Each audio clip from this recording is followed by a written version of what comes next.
The thoughts actually started around 6 to 8 months back.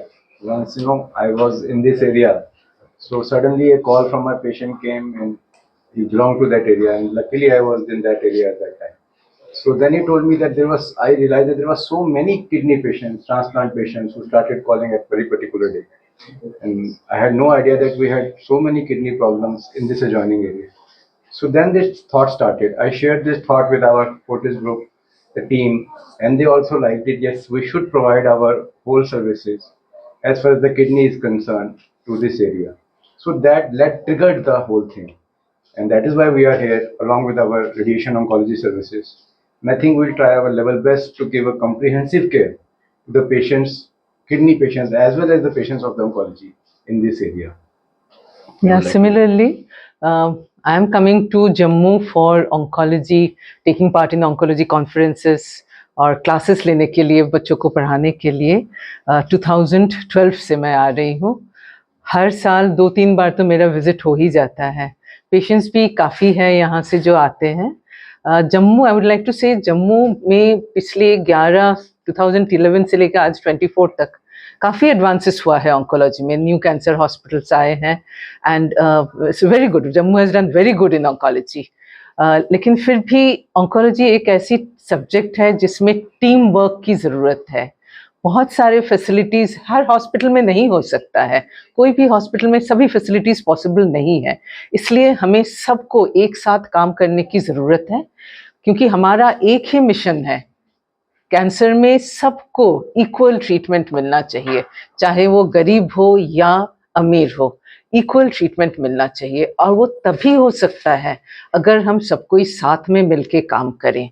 जो जम्मू में available नहीं है वो हम देंगे, जो हमारे पास नहीं है वो और कोई देगा. तो ऐसे ही हमें मिलके काम करना चाहिए. ऑन्कोलॉजी में और एक बात बहुत इम्पॉर्टेंट है कि अर्ली डायग्नोसिस. शुरुआत में अगर डायग्नोसिस नहीं हो पाती है, ट्रीटमेंट में क्योर होने के चांसेस घट जाता है. जितनी अर्ली डायग्नोसिस होगी, पहला स्टेज दूसरा स्टेज में, ठीक होने के चांसेस ज़्यादा बढ़ जाता है और एक्सपेंसेस भी कम हो जाते हैं. जैसे जैसे स्टेज बढ़ते जाता है, पहला स्टेज से तीसरा स्टेज, चौथा स्टेज आ जाता है, फिर ठीक होने के चांसेस घट जाते हैं और एक्सपेंसेस बढ़ जाते हैं. इसीलिए जो गोल्डन पीरियड है, शुरुआत में हमें कैंसर को पकड़ना है. और इसके लिए भी हमें कैंसर जो स्पेशलिस्ट हैं, हमें ही पहला स्टेप लेना चाहिए. हमें सबको बताना चाहिए कि कैंसर की हम कब डायग्नोस करें, कब हम शक करें, कौन सा सिम्टम हमें हो कि तब हमें कैंसर के लिए जांच कराना चाहिए. ये सारी चीज़ें हमारे शेयर करने का हमारा विचार है. इसलिए फोर्टिस हम यहाँ पे आए हैं, and along with Starmed hospital, she is a very old friend. So हम लोग साथ में मिलके ये काम कर रहे हैं. Let's hope we give the best to all the patients over here. और हमारे पास अभी MRI लिनैक मशीन आई है. ये इंडिया में दूसरी ही है. अगर हम north India, western India, eastern India लेते हैं कि है ये मशीन, और ये अभी तक द फाइनेस्ट मशीन है फॉर कैंसर ट्रीटमेंट. ऐसा नहीं कि सभी पेशेंट्स को हम ट्रीट कर सकते हैं, लेकिन बहुत सारे पेशेंट्स इसका फ़ायदा उठा सकता है. और चूंकि ये पहला मशीन है, इसलिए हमने, जैसे कि सबको इसको अप्रोच कर सके, इसलिए हमने प्राइस भी बहुत कम रखा है, almost similar to linear accelerator. तो ये सारी बातें हम सबके साथ शेयर करना चाहते हैं, और हम महीने में एक बार ज़रूर आएंगे कि हम सबसे बात कर सके. जो पेशेंट्स फॉलोअप के लिए आना चाहते हैं, डिस्कस करना चाहते हैं, वो आके हम डिस्कस कर सकें. 24 सर्विस का within the span of I think 1 year we are getting into this कि एटलीस्ट 24 hours फैसिलिटी अवेलेबल रहे. एज ऑफ नाउ हमारा अभी डे केयर सेंटर ही है, तो फ्यूचर में प्लान्स हैं उसको इलैबोरेट करने के. डॉक्टर्स हमारे पास अपना स्टार मेड्स के मल्टी स्पेशलिटी फैसिलिटी है. ऑल स्पेशलिटीज अवेलेबल है मल्टी स्पेशलिटीज में.